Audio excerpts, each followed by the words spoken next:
Today, I would like to talk about emotional regression and how common it is in initiation circles, in programs where people are doing magic and utilizing occult forces to grow their consciousness. And why is it that when people begin to do magical rituals, whether it is through, like, let's say, Kriya Yoga, Kundalini Yoga, in rune circles, it would be through rune galder or rune meditation practices, through summoning from like the Golden Dawn, summoning elemental and angelic forces, or even in witchcraft initiations through following the Wheel of the Year and summoning these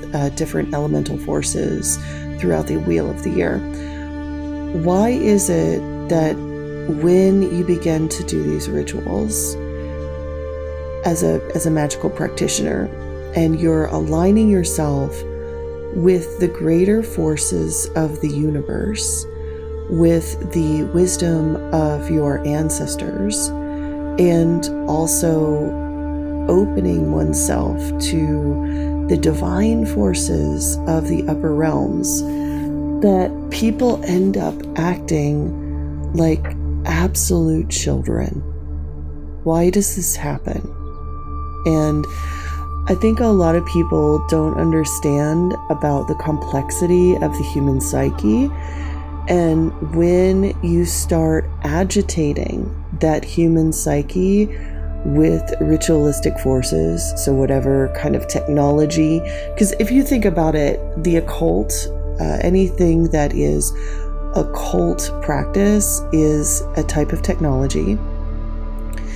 Anytime you utilize occult technology, you are opening up the pathways of the conscious mind to be revealed to the subconscious and eventually the unconscious layers beneath. And these are really hard for people to face. Like, these energies and these realizations can be devastatingly hard on the nervous system. It can be hard on the psyche. And what ends up happening is if a person has a lack of development, so let's say they didn't have good parents to help them with the emotional connection to grow as a child and learn how to regulate their own nervous system by themselves, and also like deal with higher amounts of stress in a really healthy way. If people didn't have parents to do that, then what happens is they descend into their inner child. It's simple as that. They descend into the state of their inner child when they were dealing with the highest amounts of stress from childhood.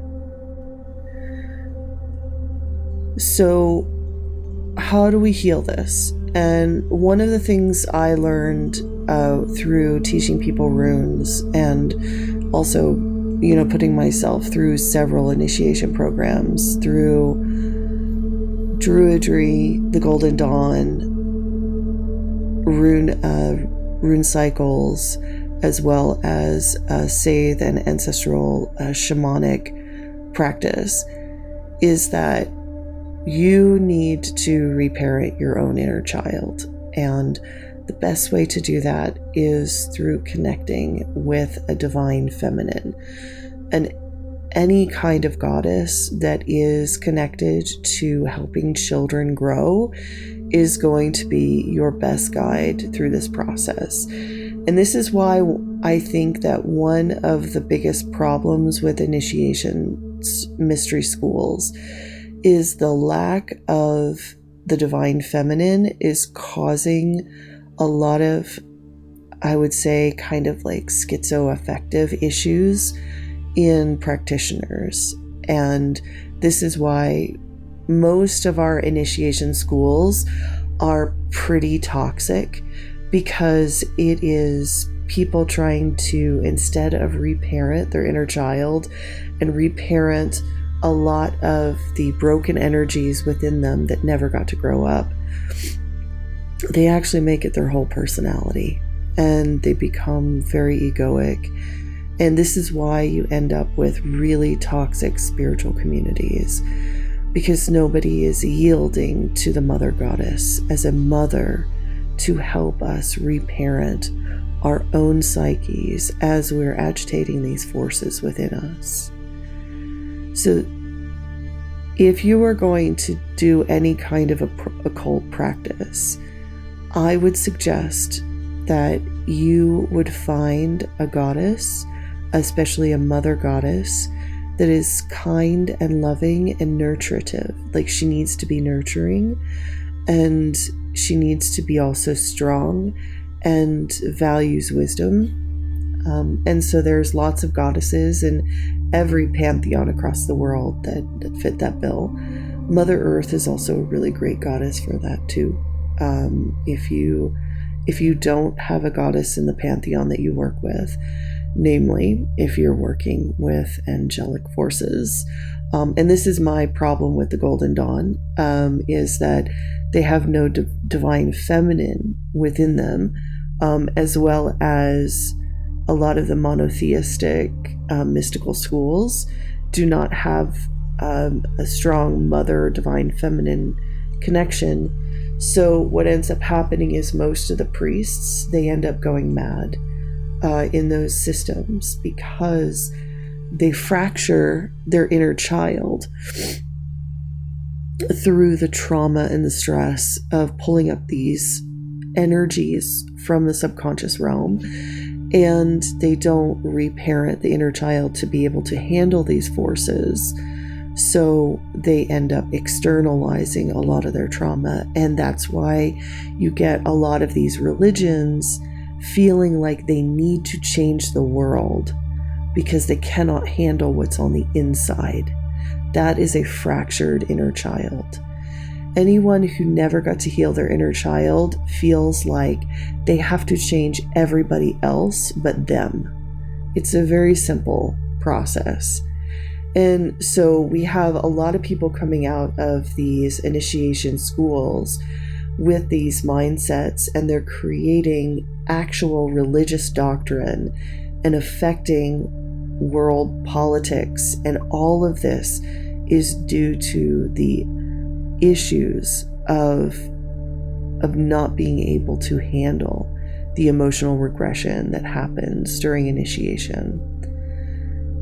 So the reason, and it boils down to it, I mean, if you look at it from the lens of a shaman, you can see it very clearly that all of our issues in this current reality field really boils down to that we don't have enough mother goddesses guiding people through initiation. And if what people are saying is happening, that the whole world is becoming enlightened and growing in consciousness, then we are going to see initiation on a mass scale.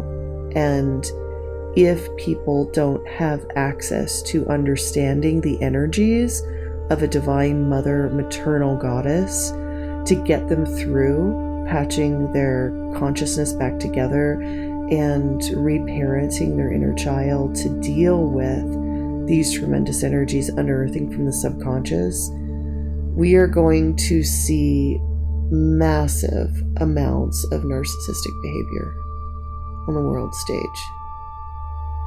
And really what it is it's because of the lack of the Divine Mother. The lack of devotion to her, of yielding to her wisdom. And so I would advise you, if you are doing any kind of occult practice, you really need to find time to connect with Divine Mother archetypes.